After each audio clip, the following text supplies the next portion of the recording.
Bonjour Hélène, Salut, comment ça va? ça va bien toi? Ça va super bien.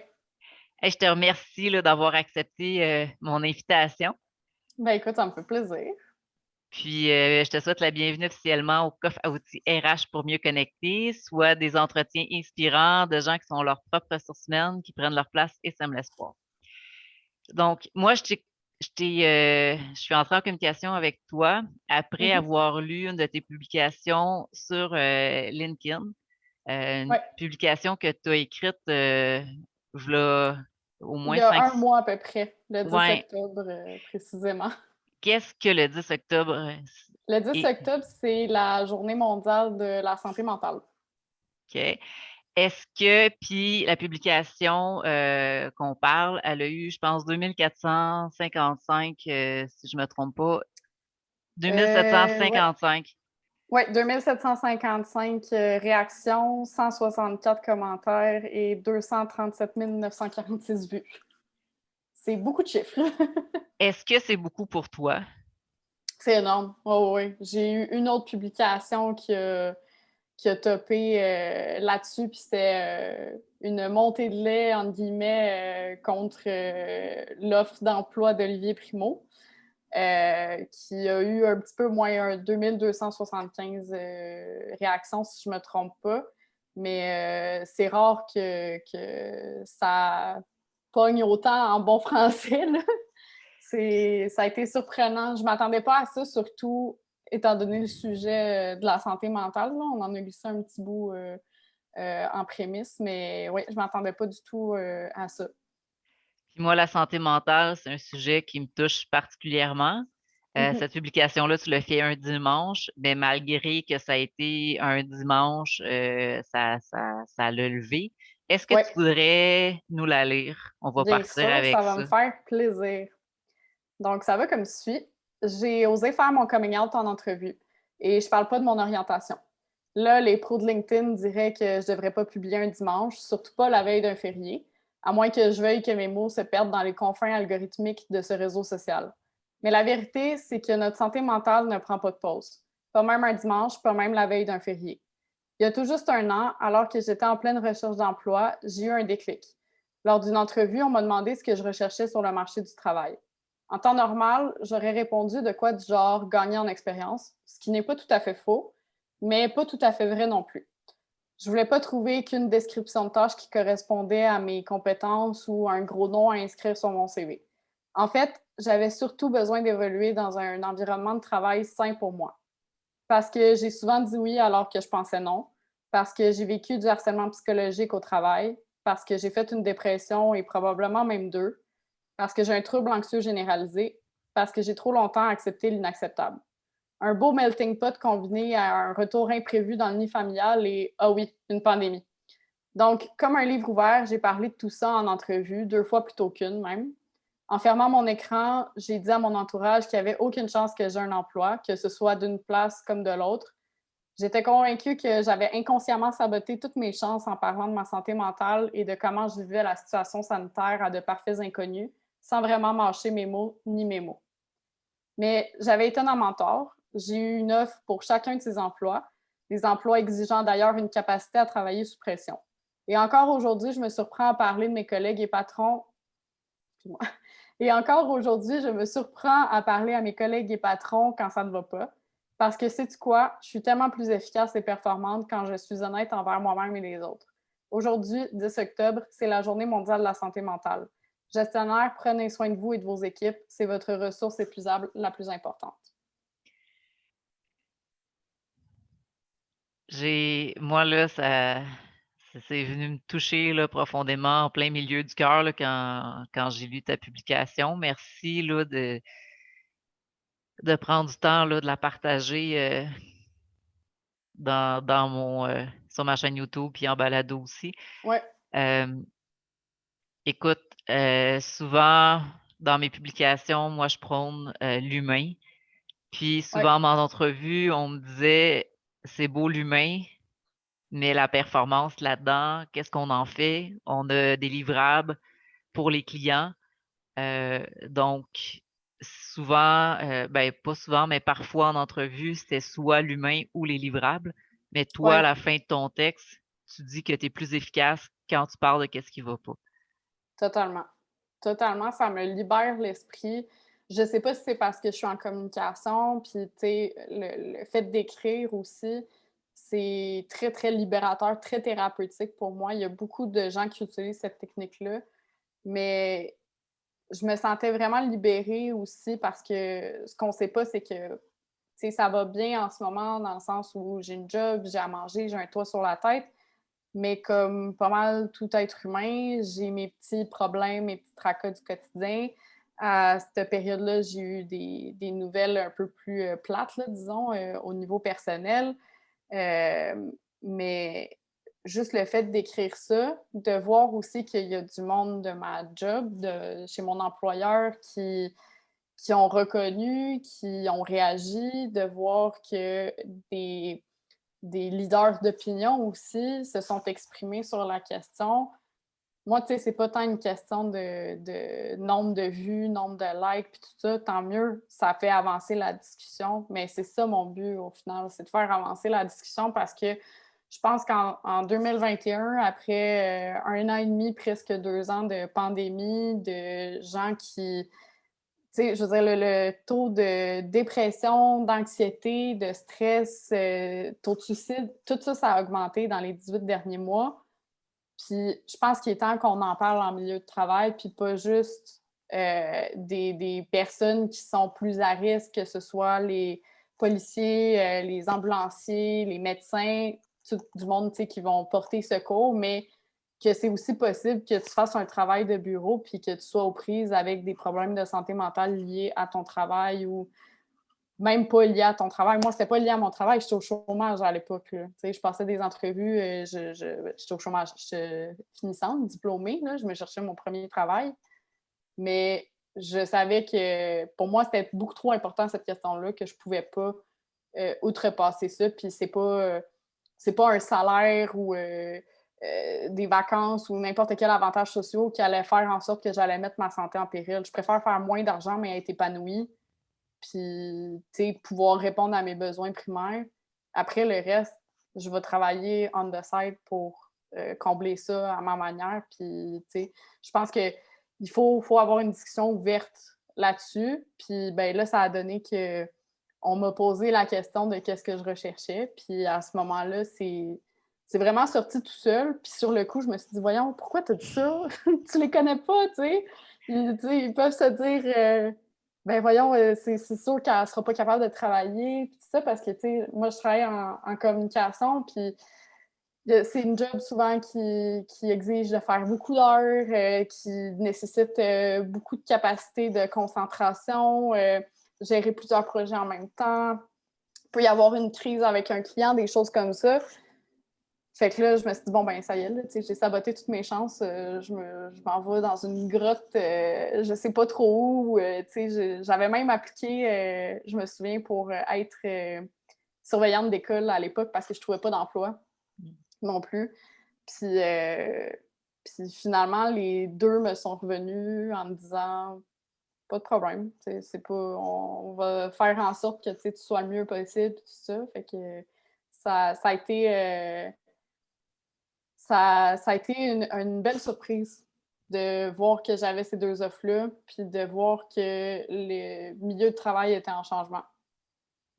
Vraiment.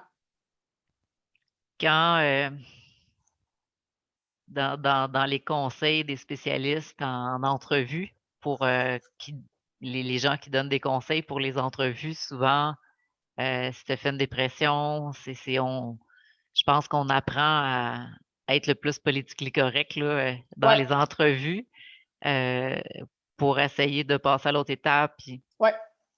Mais faire ce que tu as fait, c'est surtout pas dans les conseils qui est donné, là. Non, je sais. Puis j'ai tendance à vouloir justement, tu sais, pas tester les limites nécessairement, mais sortir un petit peu du cadre, puis tout ça. Puis, tu sais, j'écoute les conseils.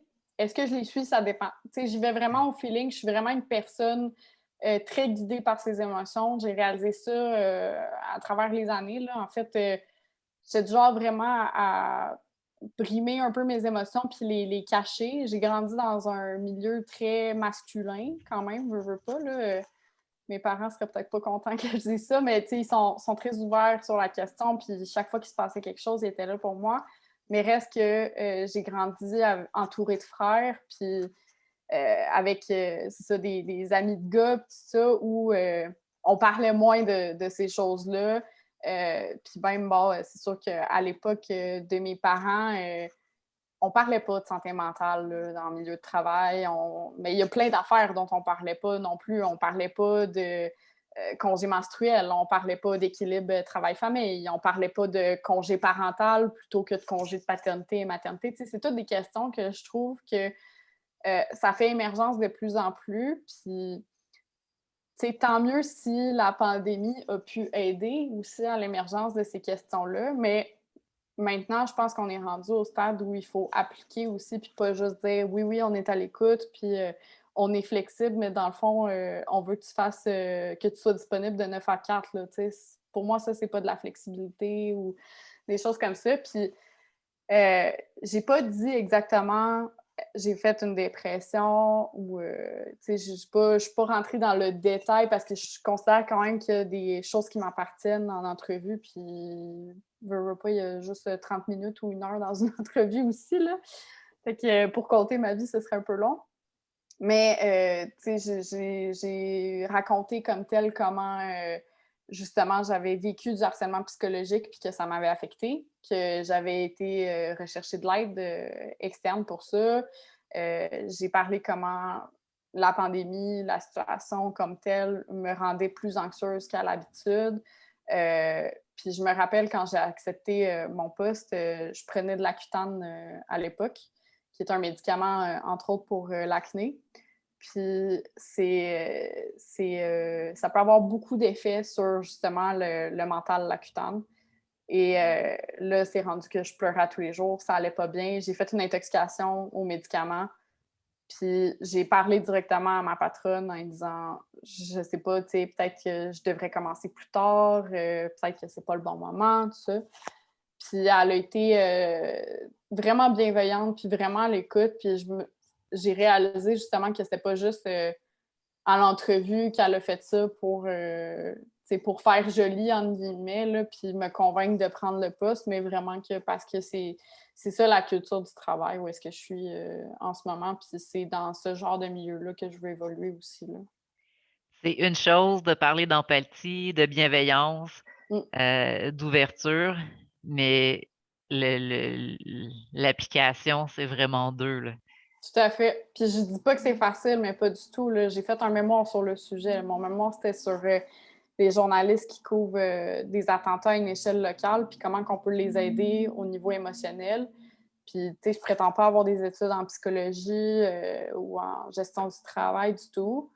J'ai des études en communication, mais je pense que c'est ça, on est rendu à un stade où c'est pas juste dans le milieu journalistique, c'est pas juste justement dans le milieu des premiers répondants ou des premiers secours, des choses comme ça que on devrait adresser les situations de santé mentale, mais que ça peut vraiment toucher tout le monde. Puis le fait que, par exemple, moi, ça aille moins bien mentalement, bien, ça a un impact aussi sur mon conjoint, sur mes parents, sur mes amis. Tu sais, ça fait vraiment boule de neige, puis ça a un impact sur bien plus de personnes qu'on le croit. Puis si nous-mêmes, on n'est pas confrontés, on n'est pas atteint d'un trouble de santé mentale, bien, probablement qu'il y a quelqu'un dans notre entourage proche qui l'est, puis peut-être qu'il ne le dit pas. Puis moi, ça m'a pris des années là, à me l'admettre juste à moi que ça allait pas, tu Mmh. sais.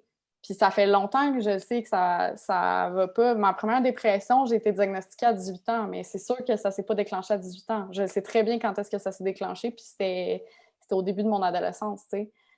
Puis je suis une personne aussi qui veut performer puis qui veut bien faire. Fait que c'était comme un peu le combat des deux, tu sais. Il y a autant la dépression qui me gardait au lit puis qui me disait « Ah non, pas aujourd'hui, ça me tente pas, j'ai pas envie de rien ». Puis autant mon anxiété qui était comme « Ben non, mais là, il faut que tu te bouges, là. C'est quoi que les autres ils vont penser de toi? » Puis, tu sais, c'est comme vraiment dans ma tête, les deux se battaient. Puis moi, j'étais entre les deux, puis c'est comme quel bord que je prends, là, tu sais.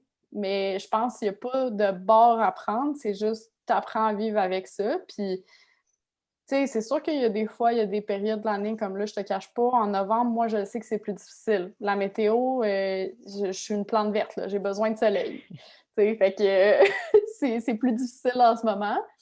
Mais je commence à plus me connaître, à savoir mes patterns, savoir qu'est-ce qui me fait du bien, savoir quand est-ce que, tu sais, là, ça file moins bien. Puis moi, maintenant, quand on me demande comment ça va dans un message Teams ou dans un appel Zoom, ben j'ai pas de misère à dire ah ben tu sais, j'ai pas très bien dormi cette nuit ou ah je me sens un peu stressée, j'ai telle affaire qui me tracasse. Tu sais, je veux dire, cet été, le conjoint de ma grand-mère a été hospitalisé. Puis une des premières choses que j'ai dit à ma boss quand elle m'a appelé le lendemain, elle me dit comment ça va? Je dis ben je t'avoue que là, j'ai ça qui me trotte dans la tête en ce moment. Fait que faire des posts réseaux sociaux, c'est comme pas ma priorité mentale, là, tu sais.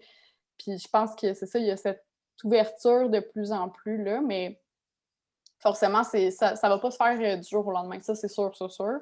Je me voile pas la face par rapport à ça, mais je pense que en parlant, puis en montrant aussi son histoire un petit peu plus, puis en acceptant qu'on est tous des êtres humains, qu'on est tous vulnérables, qu'on a toutes nos forces puis nos faiblesses, on va peut-être arriver à construire quelque chose d'un petit peu plus beau que ce qu'on a connu auparavant, là, dans d'autres milieux qui étaient plus toxiques. Oui, puis dans ta publication, tu dis qu'on est des ressources épuisables. Oui, Ça, c'est important là, de se tout à rappeler fait. de faire attention les uns aux autres, là.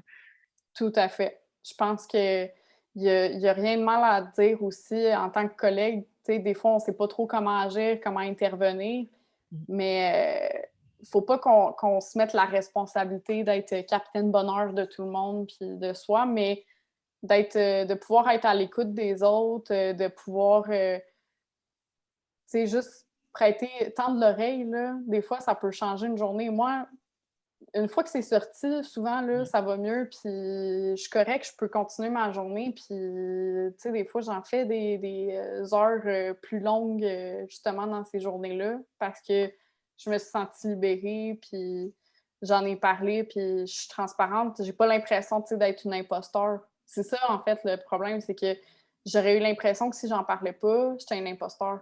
Si je Mmh. parlais pas de mes inquiétudes de passer de étudiante à marché du travail parce que c'est un gros step. Puis moi, en plus, Ouais. je l'ai vécu en pleine pandémie. Fait que, tu sais, veux pas, j'ai même pas connu une entrée sur le marché du travail normal. Je suis en télétravail depuis toute ma carrière, là, ou Ouais. presque.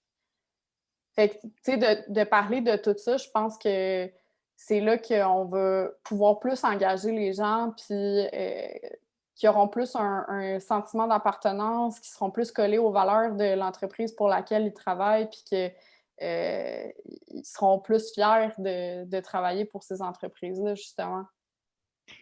Quand tu dis, capitaine bonheur, ça me fait penser à capitaine bonhomme, v'là, Oui. quelques années. Puis ça me fait penser aussi à, l'expression «ben voyons». Ouais, Je sais pas si tu as déjà entendu ça, des gens qui disent, «Ben voyons telle affaire, ben voyons». Puis quand, mettons des fois je peux mettre une limite, puis quand ouais, quelqu'un dit: «Ben voyons», souvent c'est pour la remettre en ouais, question en voulant dire: «Ben sors avec nous ce soir, viens à telle activité, puis ouais. reste pas encabané chez vous, isole-toi pas, sois positif». Donc je sais pas si tu voudrais commenter le «ben voyons», Oui, ben écoute, moi, le meilleur exemple que je pourrais te donner, les problèmes de santé mentale, c'est pas perceptible à l'œil nu. Tu sais, quelqu'un qui se serait cassé une jambe, mettons, tu te casses une jambe demain matin, puis je te dis, ben voyons, Lynn, viens faire un marathon avec moi. Ça marche pas. Mais un problème de santé mentale, c'est exactement la même chose. C'est pas parce que tu le vois pas à l'œil nu que ça n'existe pas. Puis il y a aussi, tu sais, là, encore une fois, je ne suis pas psychologue ni rien, là. Je prétends pas, c'est vraiment tout basé sur mon expérience. Mais il y a une différence entre être triste et être déprimé et être en dépression. C'est pas la même chose. Je dis ça parce que, tu sais, puis souvent, même moi, des fois, quand j'étais plus jeune, je disais, ah, tu sais, cette affaire-là, ça me déprime, je suis en dépression, tout ça, alors que je ne l'étais pas à cette période-là. Mais je pense que de nommer les choses puis d'avoir un regard un petit peu plus profond sur ce que c'est exactement, puis justement de vulgariser ça. Puis moi, c'est un peu mon cheval de bataille. Là, toute la question de la santé mentale, c'est mon cheval de bataille. Tu sais, je suis pas schizophrène, je suis pas bipolaire, tout ça, mais j'inclus tout ça. Je pense que il faut de toutes les couleurs là, pour faire un arc-en-ciel, véritablement. Puis de me faire dire, ben voyons, Hélène, t'as juste à te lever, puis fais du sport, sors avec tes amis, puis tout ça, puis ça va aller. Je suis pas triste, je suis en dépression. C'est pas la même chose, tu sais. Là, je suis pas en train de dire, en ce moment, je suis pas en dépression, là. Je vous rassure que ça va bien. Mais je parle dans à titre d'exemple, là. Mais c'est ça, je pense que faut que les gens réalisent que des fois, c'est pas parce que tu pleures que tu es faible. C'est pas parce que tu es très à l'écoute de tes émotions que tu les contrôles pas. J'en suis le meilleur exemple, là, le nombre de fois où j'ai retenu mes émotions pour justement, parce que je suis très orgueilleuse en plus. Là, fait que, c'est vraiment un beau melting pot que je suis. Mais, mais non, je pense que c'est ça, les gens doivent réaliser de plus en plus que c'est pas parce que c'est pas perceptible que ça n'existe pas. Vraiment. Est-ce que tu trouves qu'on a le conseil facile? Ouais, vraiment. J'en parlais avec ma psychologue, ma dernière psychologue, en lui disant, tu sais, des fois, j'ai pas envie qu'on me donne un conseil, j'ai juste envie qu'on m'écoute. Puis je savais pas le verbaliser ça avant, là, tu sais, je lui ai dit ça l'an dernier, puis excuse-moi, j'ai un appel. J'ai éteint. Donc, non, c'est ça. Donc, je disais, tu sais, des fois, je vais, je sais pas, voir mes parents ou peu importe, puis je leur partage quelque chose. Puis moi, au fond, je le sais pas, mais tout ce que je veux, c'est être entendue puis être écoutée. Mais, par exemple, ma mère, elle va être vraiment en mode solution, tu sais. Puis c'est pas exactement ça que je recherche, mais je le savais pas encore. Puis j'ai réussi à le verbaliser. Puis je pense que j'essaye aussi de faire attention à ça, moi, quand je suis à l'écoute justement de mon entourage, tout ça, parce que je sais que la pomme n'est pas tombée loin de l'arbre. Hein. Moi aussi, je suis très dans une optique solution. C'est ça aussi mon travail. Fait que par des formations professionnelles, souvent, je vais être comme, mais pourquoi tu ferais pas ci, puis pas ça? Ah, moi, telle affaire, ça a marché. Mais des fois, juste de dire comme, hey, je suis là, si tu as besoin d'une oreille attentive, je vais t'écouter.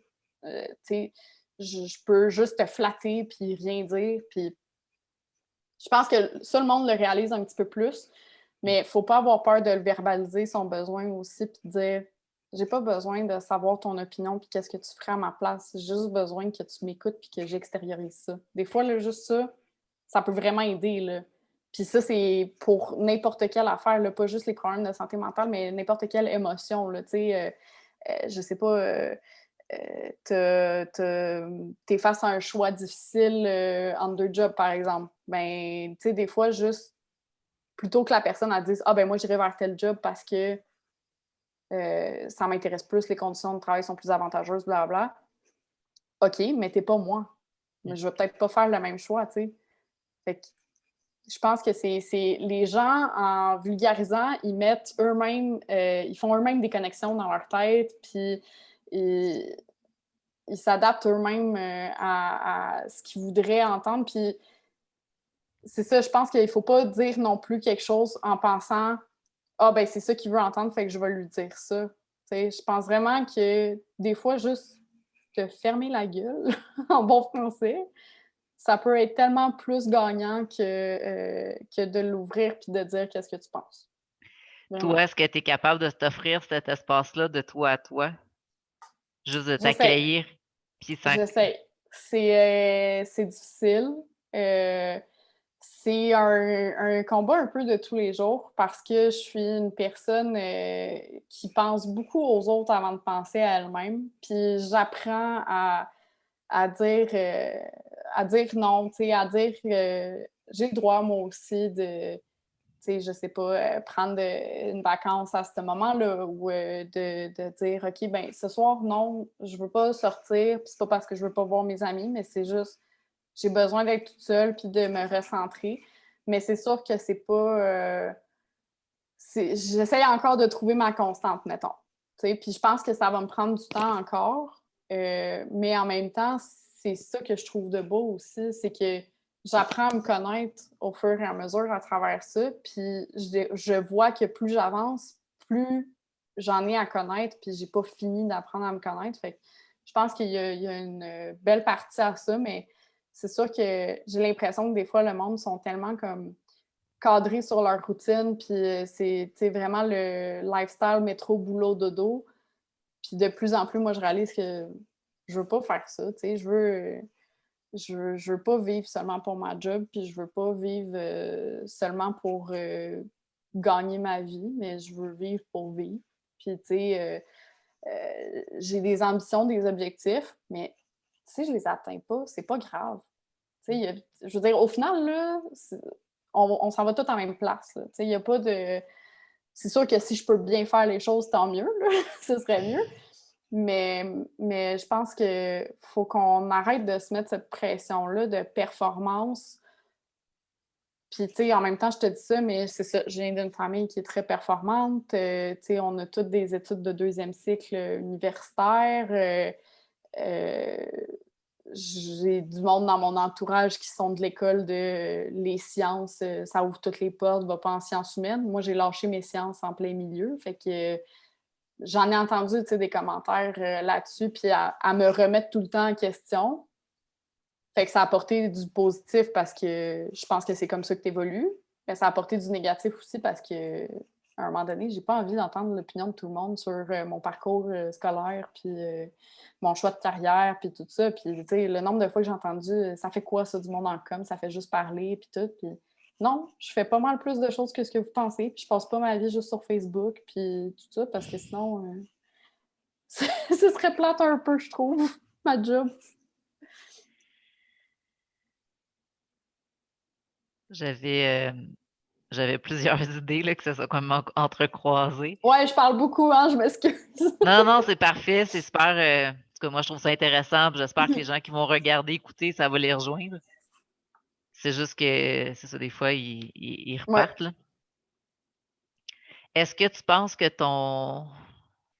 tes gestionnaires, c'est des exceptions? Malheureusement, oui.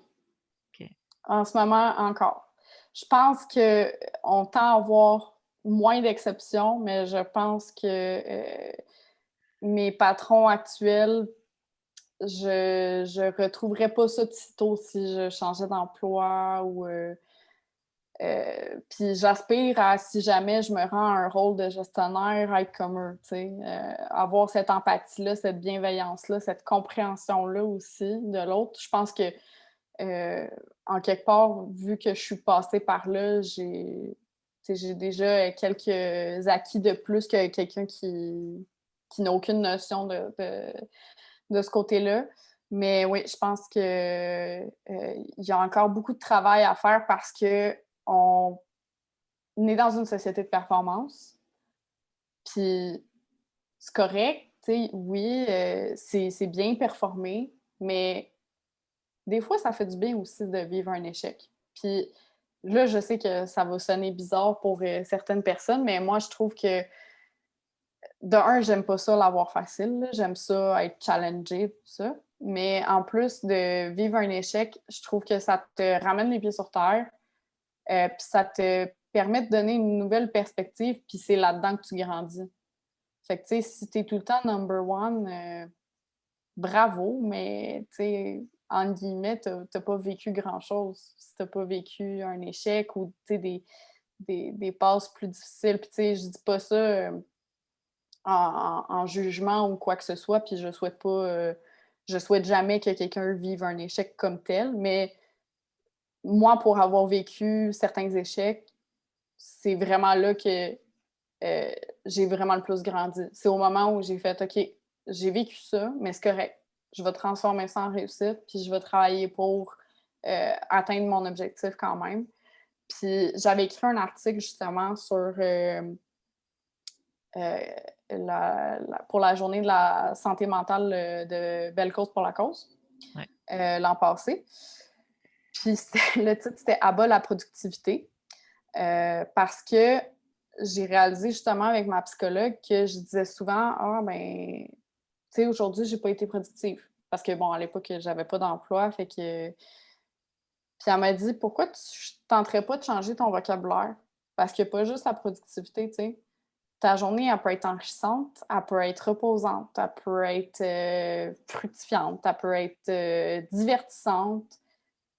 Puis ça m'a tellement euh, marqué que là, j'essaye de littéralement bannir le mot productivité de mon vocabulaire. Je l'utilise le moins possible. Bon, c'est sûr, des fois, je vais dire comme « Ah, je suis pas efficace en ce moment parce que je j'ai pas pris mon café ou je suis fatiguée ou peu importe. » Mais j'essaye de définir mes journées autrement que par ma productivité parce que c'est pas ça ma valeur. Mmh. C'est la somme de tout ce que je suis, ma valeur, tu sais. C'est la somme, c'est pas juste qu'est-ce que je fais, c'est comment je le fais, c'est pourquoi je le fais, c'est qu'est-ce que je fais, c'est vraiment tout ça. Puis je pense que ça l'a résonné un peu, là, pas autant que ma publication que j'ai lue tout à l'heure, mais ouais, je pense qu'on est encore dans une société de productivité, peut-être un petit peu moins maintenant avec la pandémie, mais j'ai pas l'impression ou peut-être que c'est juste une perception là, qu'il y ait tant de gestionnaires que ça qui soient autant à l'écoute, puis que tu peux leur parler comme si c'était du monde que tu connaissais depuis super longtemps. Là.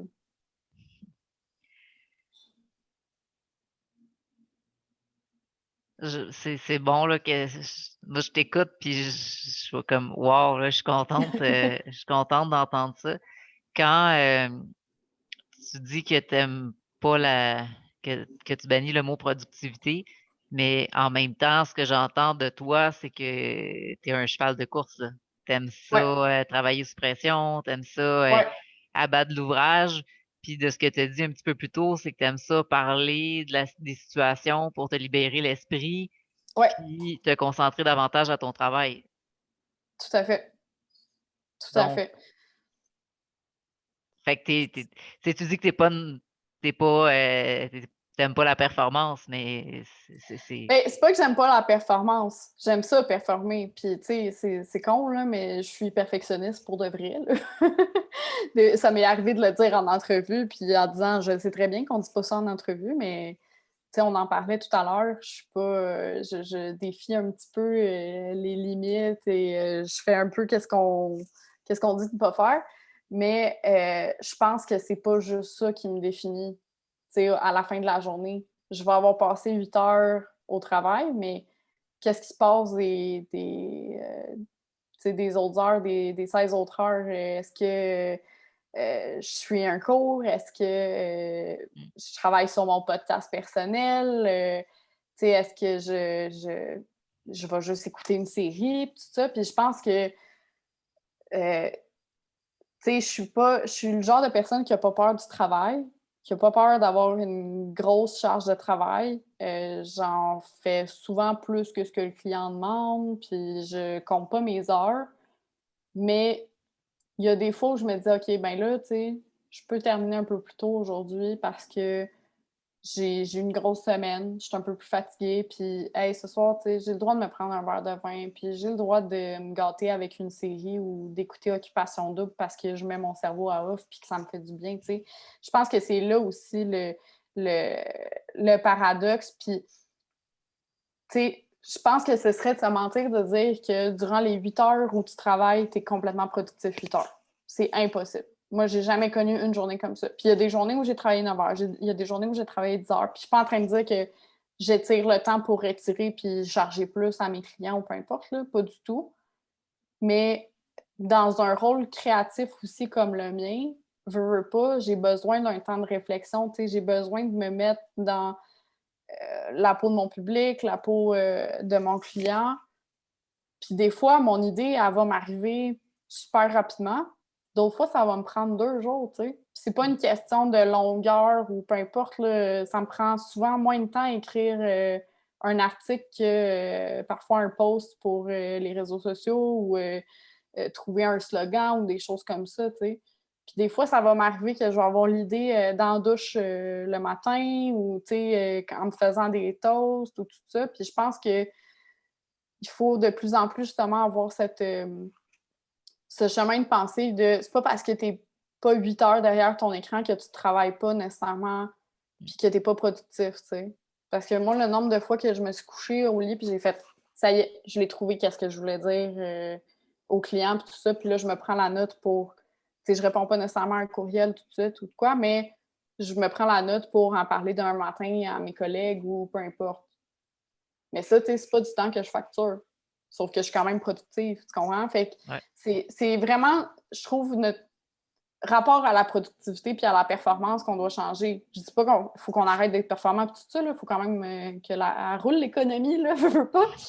Mais je pense qu'on peut avoir une attitude un peu plus bienveillante envers ça. Puis, tu sais, pour moi, tout est dans l'excès. Si t'es trop performant, tu vas t'épuiser à la tâche, puis ben pas si t'es trop performant, mais si tu travailles énormément, puis que tu mets des longues heures tout le temps, ben à un moment donné, ta machine, elle a plus de gaz, là. Elle va s'arrêter. Mais c'est la même chose si ton auto, tu la fais jamais rouler, ben elle va rouiller, tu sais. Si t'es pas productif, si tu fais rien de tes journées, puis ça, c'est peut-être juste moi, mais moi, tu sais, j'ai besoin de cette stimulation intellectuelle, puis c'est pour ça que j'étais pas bien quand j'étais au chômage. J'avais besoin d'un travail, j'avais besoin de faire quelque chose de mes mains, de ma tête. Puis, tu sais, je me réfugiais, pendant que j'étais au chômage, je me réfugiais beaucoup dans le sport, dans les arts. Je faisais de la peinture, des choses, parce que j'avais besoin d'évacuer tout ce que j'avais. Là, maintenant, je l'évacue avec des mots.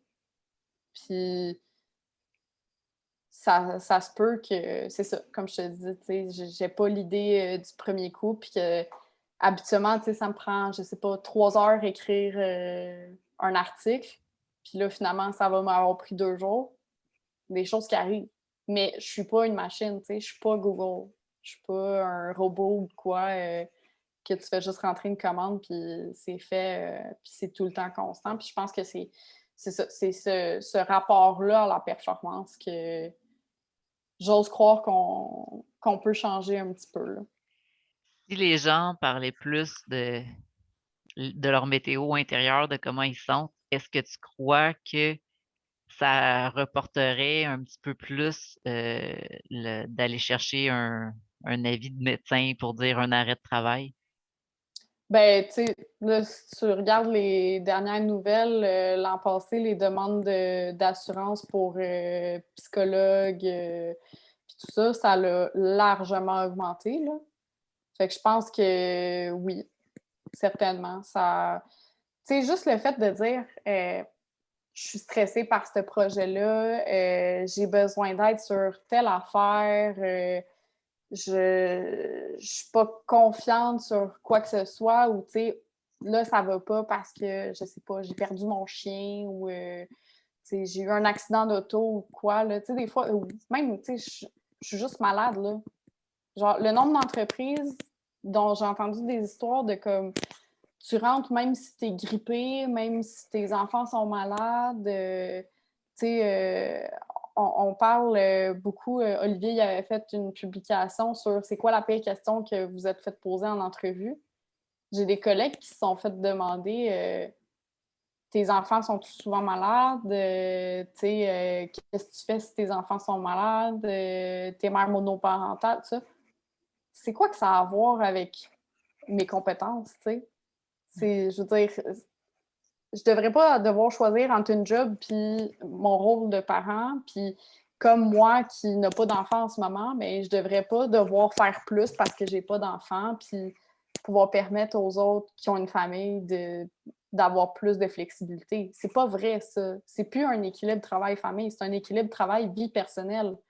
Parce que je pense que tu t'épanouis aussi dans ta vie personnelle, puis ça a un impact sur ton travail. Moi, en dehors de mon travail, je suis des cours, je fais mon podcast, j'écoute des séries, je consomme des contenus. Tout ça, ça rajoute une valeur à mon travail. Puis là, c'est sûr, on va dire, ben oui, tu es en communication, c'est certain, tu fais de la publicité, tout ça. Certainement. Mais je veux dire, je sais pas, tu es en ingénierie, puis tu lis un magazine sur l'ingénierie, ou tu lis des infolettes, ou tu fais autre chose, tu gosses sur ton char, je sais pas. Tout ça, ça te permet quand même aussi de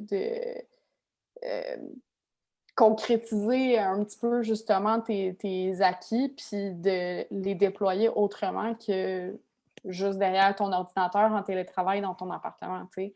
Puis je pense que c'est ça, c'est peut-être pas applicable à tous les jobs, mais la bienveillance, ça devrait être applicable à tout le monde, peu importe, là.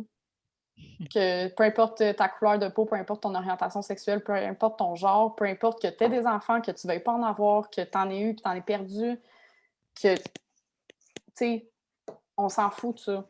C'est de la foutaise, là, ça.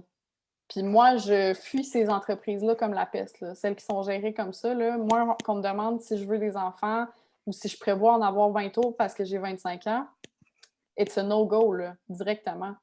Puis en même temps, c'est sûr que là, moi, j'ai le luxe de pouvoir refuser, tu sais, justement, ce genre d'offre-là. J'ai jamais été dans une situation de pauvreté. Puis tout ça, j'ai toujours eu ce luxe-là de pouvoir avoir le choix.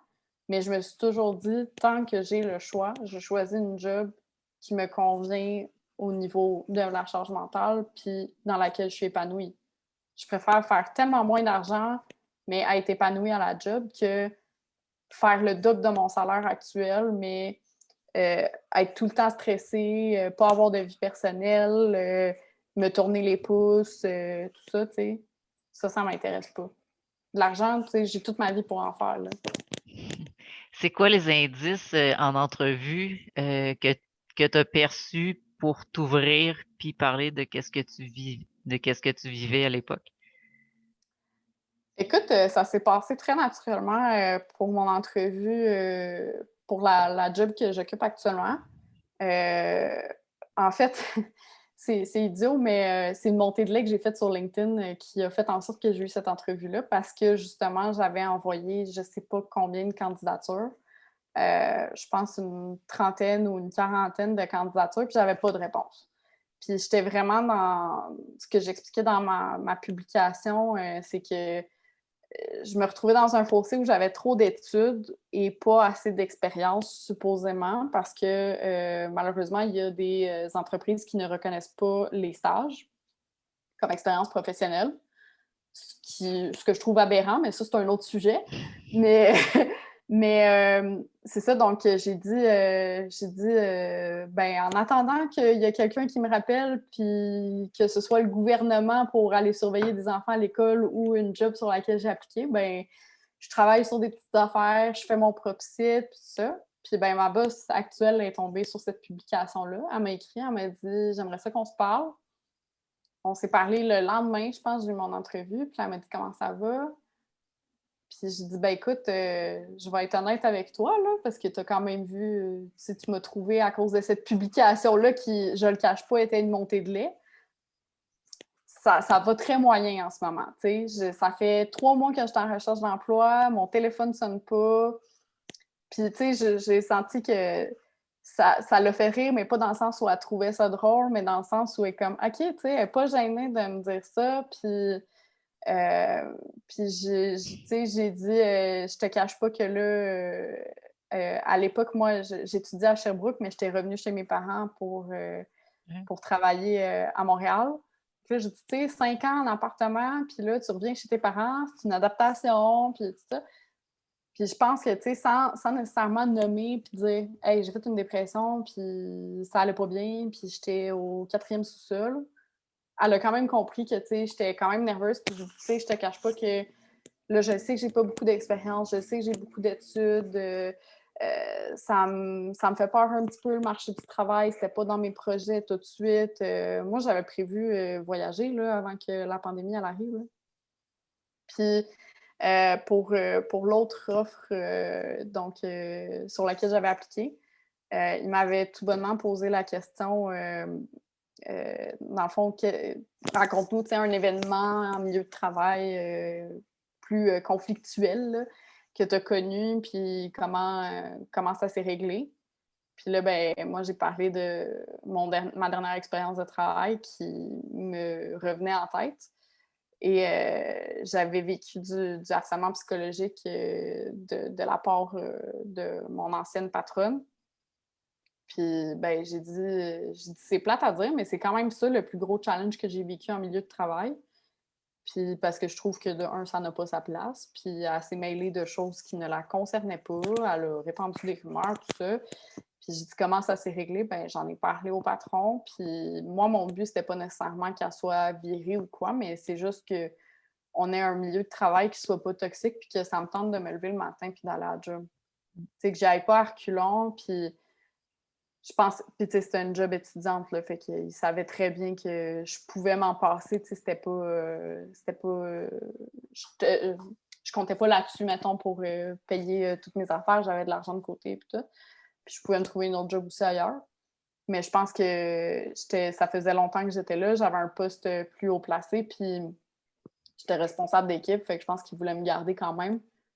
Puis ils ont agi en conséquence. Ils ont été à l'écoute. Mais ça a été quelque chose aussi, ça. Tu sais, j'ai dévoilé des parcelles de ma vie privée à du monde que je connaissais pas tant que ça. Puis du monde que je vais peut-être recroiser éventuellement sur le marché du travail. Puis veux pas, des fois, c'est un peu... c'était des questions touchy, là, parce qu'elle se mêlait de ma vie personnelle amoureuse. Là. Fait que tu sais, veux pas, ces gens-là, je vais peut-être les recroiser à un moment donné sur le marché du travail, puis c'est ma réputation qui était en jeu avec ça. Puis j'avais une grosse colère avec ça, fait que je m'étais promis que plus jamais je revivrais ce genre de situation-là, puis que je laisserais passer ça. Puis c'est comme ça que ça a sorti en entrevue. Puis le lendemain, il m'appelait, puis il me disait, ben voilà ton offre. C'est en tout cas, c'est rare que j'ai entendu des histoires comme les tiennes. Ouais, ben je pense que je suis un cas d'exception. Puis tant mieux, mais ce serait le fun que je ne devienne plus l'exception, mais que ce soit le contraire. Que ce soit ça la règle, puis l'exception, ce soit des milieux toxiques, justement, ou des milieux qui ne sont pas ouverts ou bienveillants. Là. Tu as nommé 2 fois ton podcast. Est-ce que tu Oui, veux en parler brièvement là, de. oui, oui. Ben, en fait, avec mon conjoint, on fait. Mon conjoint, je trouve ça tout le temps drôle quand je dis ça. On a comme 25 puis 27 ans. Mon copain, on a un podcast qui s'appelle Petites Obsessions. Puis c'est un podcast plus humoristique où on parle de fun facts, de faits divers. On se pose des questions un petit peu niaiseuses, style tu sais, pourquoi qu'on change l'heure, c'est qui a inventé ça, qu'est-ce qui se passerait si on abolissait les time zones, là, comment t'appelles ça en français, les fuseaux horaires, pardon. Comment les facteurs font pour rentrer dans un immeuble avec une clé, combien de facteurs se font mordre par année par un chien au Québec, toutes des affaires comme ça. Pourquoi le prince Philippe n'était pas roi? C'est quoi le nom du roi le plus populaire? Bref, c'est assez easygoing puis très friendly. Les deux, on a fait des cours à l'École nationale de l'humour, fait qu'on aime ça, faire des petites blagues autour de ça, puis apprendre vraiment de façon ludique. Puis évidemment, on est disponible sur toutes les plateformes d'écoute, là, Spotify, YouTube, Apple Podcasts, Google Podcasts. Puis on est présent aussi sur Instagram, TikTok puis Facebook. Fait que on aime dire qu'on joint le futile à l'agréable, justement, en donnant tout plein de fun facts pour que les gens ils puissent parler d'autres choses que de la foutue pandémie dans leur repas de famille puis des choses comme ça. Fait que ça a vraiment aucun lien avec ma job puis aucun lien avec la santé mentale, mais c'est vraiment un projet hyper épanouissant puis on a vraiment du fun à faire ça. Ça s'appelle comment? Petites obsessions. Petite obsession. Ouais. Fait qu'on va mettre les liens dans le descriptif de l'épisode, puis Ouais. on va mettre les liens aussi là, pour te joindre, ton site internet là, dans le descriptif de Ouais. l'épisode. Euh, avec t'as-tu- je- qu'est-ce que tu aurais le goût que les gens retiennent de notre entretien ensemble? Faites attention à vous. Je pense que c'est la première chose à dire. Faites attention aux autres aussi. Soyez à l'écoute. soyez à l'écoute de vous-même aussi. Tu sais, je pense qu'on est rendu à une étape où on a le droit d'être un peu égoïste, puis de penser à soi-même aussi parce que de toute façon, ça va avoir un impact sur les autres aussi. Si tu es bien avec toi-même, tu vas être bien avec les autres. Aussi simple que ça. Puis as-tu un conseil, aux personnes qui ont vécu, du harcèlement psychologique ou, en entrevue? Est-ce que tu as un conseil pour, qu'ils puissent se Euh, libérer puis qu'en même temps ouais. qu'ils soient pas, non, le but, c'est pas que les gens, se mettent la tête sur le bio aussi, là, c'est Non, qu'ils non, c'est sûr. Mais je pense, tu sais, pour tout ce qui est question de harcèlement, dénoncer ces situations-là. Ça, c'est évident, ça ne devrait pas exister tout court. Pour moi, tu sais, c'est comme le racisme, c'est comme la discrimination, le sexisme. Ayez pas peur de dénoncer. Puis je sais à quel point c'est difficile. Moi-même, j'ai hésité quand ça m'est arrivé, puis je me suis passé tous les scénarios dans la tête. Mais je pense que euh, on en ressort toujours gagnant quand on dénonce. Puis faut pas avoir peur de penser que le regard des autres, il change. Il change pas tant que ça, le regard des autres sur soi. Quand tu oses prendre la parole puis dénoncer une situation qui ne devrait pas avoir lieu d'être. Puis en entrevue, honnêtement, là, peu importe c'est pour quel poste, soyez vous-même. C'est ça qui va faire en sorte que vous allez décrocher le poste puis que vous allez passer votre probation. Parce que, tu sais, si t'es pas toi-même en entrevue puis que après 3 mois, ils réalisent que Crime a embauché une personne complètement différente de qu'est-ce qu'ils pensaient qu'il avait embauché, ben ça se passera pas puis vous serez pas épanoui. Puis je pense que oui, c'est votre chance, entre guillemets, de faire une bonne première impression, mais c'est toujours mieux quand c'est la vraie première impression et pas quand c'est authentique, là, dans le fond, plutôt que se faire un personnage ou de quoi. Là. Que- je sais que c'est merci. pas facile, mais c'est possible. Ben, merci beaucoup, Hélène, là, pour ton ouverture à parler de ton histoire, là. J'espère que des gens, vont être inspirés puis, peut-être réconfortés à Oui, moins se sentir tout seul dans des situations peut-être similaires, là. ils sont pas seuls. Ça, je peux vous le garantir. Puis c'est pas juste qu'ils sont seuls avec moi. Là. J'en ai entendu des histoires similaires aux miennes. Puis il y a personne qui est tout seul dans ces situations-là. Puis je pense que plus que jamais en 2021, on peut se donner le droit d'agir sur ces situations-là. Puis c'est pas parce qu'on n'est pas gestionnaire ou qu'on n'a pas un poste au placé qu'on n'a pas notre mot à dire puis qu'on n'est pas capable d'agir. C'est vraiment en s'y mettant tous, là, je pense qu'on peut faire des pas de géant. Là. Merci beaucoup, Hélène, puis, Merci. j'ai merci pour ton ouverture, puis j'invite les gens à te contacter, là, au travers des différentes, plateformes, puis Oui, ça va me faire plaisir. donc à bientôt. À bientôt. Bye. Bye bye.